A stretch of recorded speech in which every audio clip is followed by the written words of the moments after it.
Welcome to Bears in Exile. Today is October 26th, and it is time for the market overview. Looking at the Dow, SPX, VIX, TNA, UUP, FXE, GLD, and SLV. And today was almost lackluster, in my opinion. Opened up big, went down to test the previous low, bounced back up. All kinds of news out of Euroland. Yes, it's fixed. No, it's not. Yes, it's fixed. No, it's not. And we ended up with this fairly decent green bar. Certainly looks like the test of the 200-day moving average is not complete, and that is completely fine. And what do I mean by that? We have the short-term moving averages pointing up. We had the downtick yesterday. We have 3 more days to reach that downtick target, which is entirely possible. The question being, what's going to happen with this 200-day moving average? Are we going to test it, break out? We're going to test it, gap above it, break out, or are we going to back away from it once again?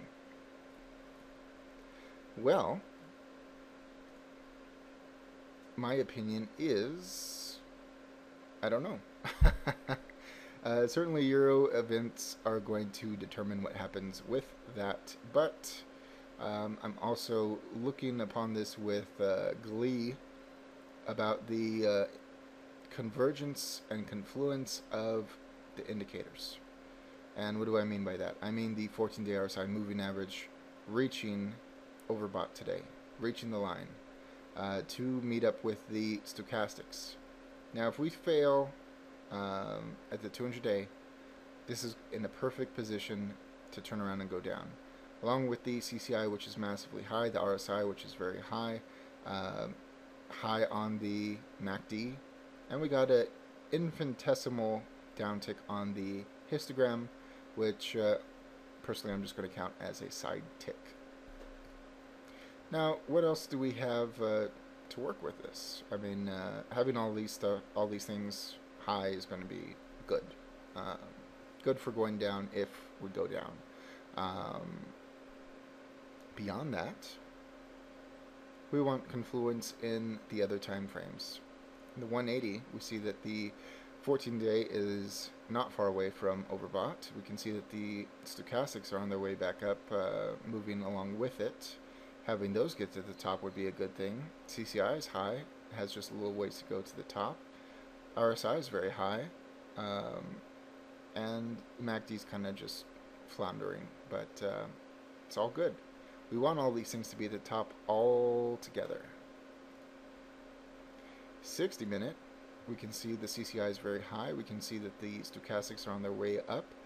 Yes, the 14-day RSI moving average is already pointing down along with the RSI, but the histogram's ticking up.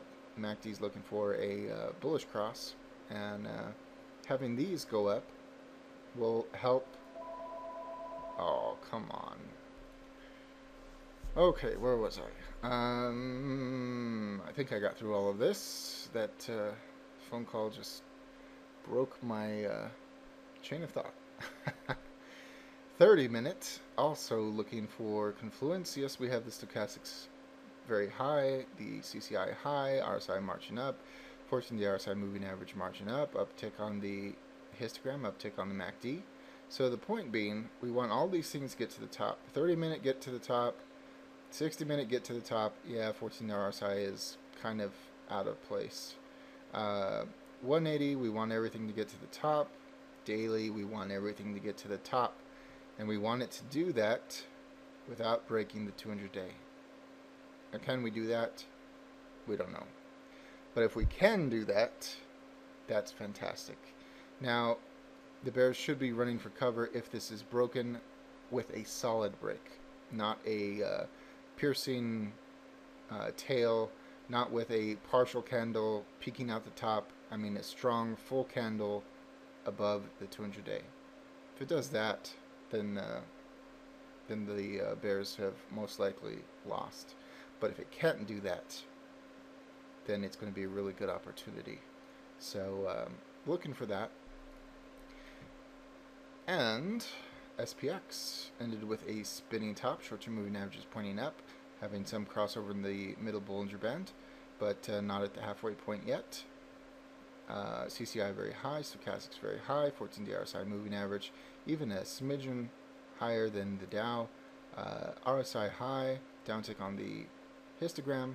Notice it's a real downtick, not a minuscule downtick.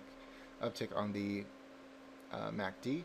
So, and we have more room to the 200-day moving average. Now, there's one thing that would really stink, which is to have the Dow break out of the 200-day moving average and the SPX doesn't. That would be a head scratcher and just downright ugly. So I'm hoping that that doesn't happen, but there is the possibility. The VIX got below 30 today, inverse hammer, very weak reversal signal. We're having cross of the middle Bollinger Band. They're below the lower price consensus level.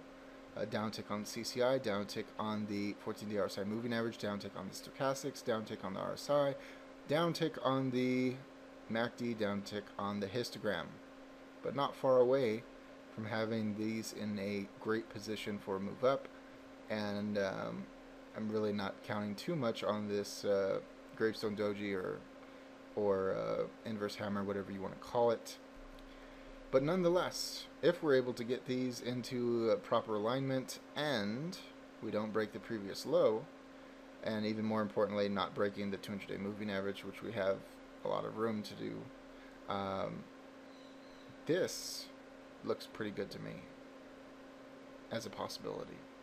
But we need more information, and we certainly will have that over the next couple of days. Oops, wrong one. TNA ended with a, I wouldn't really classify this as a hammer because it has no real body.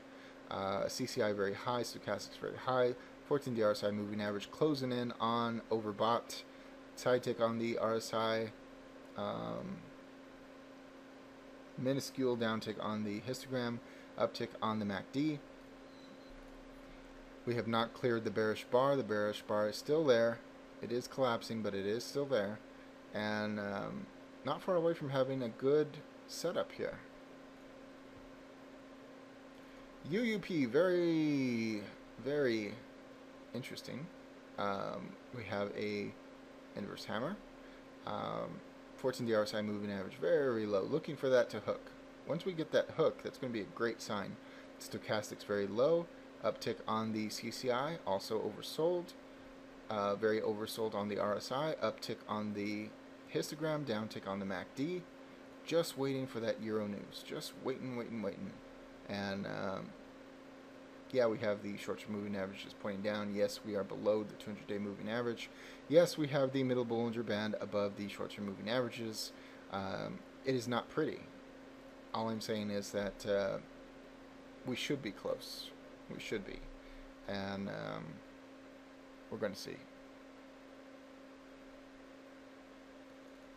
FXE hammer. Short-term moving averages are starting to poke through the bearish bar. We're not far away from the 200-day moving average. Look at that 14-day RSI and the stochastics all meeting up, all getting their spot. And when this does get the hook, should be great. Slight downtick on the CCI, getting out of overbought.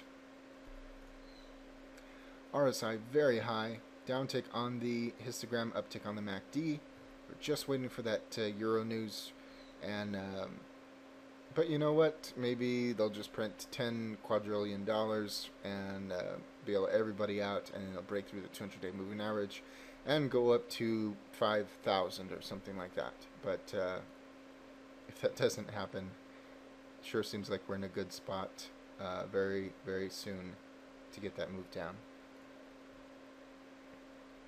GLD, our second VIX. Look at that. Spinning top, gapped up. CCI high, stochastics marching up, getting high. 14-day RSI moving average, all kinds of room to move to the upside. Uptick on the RSI, uptick on the histogram, uptick on the MACD. You could look at this and say, oh, this is just because the dollar's getting weaker. Yes, you can. Absolutely. And it has made a new recent high. But at the same token, I do believe, since this is the second VIX, that this has more to do with risk. And so, to me, this is a warning sign. SLV. Yeah, it's red. No, it's not a hammer. The tail is not long enough. But we are getting the retest of the bar, which we were looking for, which we were expecting.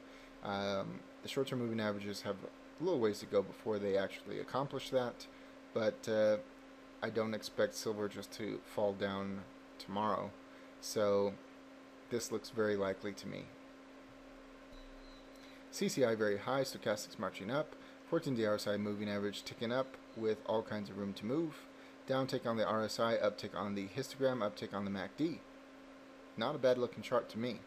But anyways, there it is. Waiting for more Euro news, waiting to see what happens with the 200-day moving average on the Dow. And that's all there is to it. As always, all investing decisions are your own. This chart and video are for entertainment, educational, and consumption of time purposes only.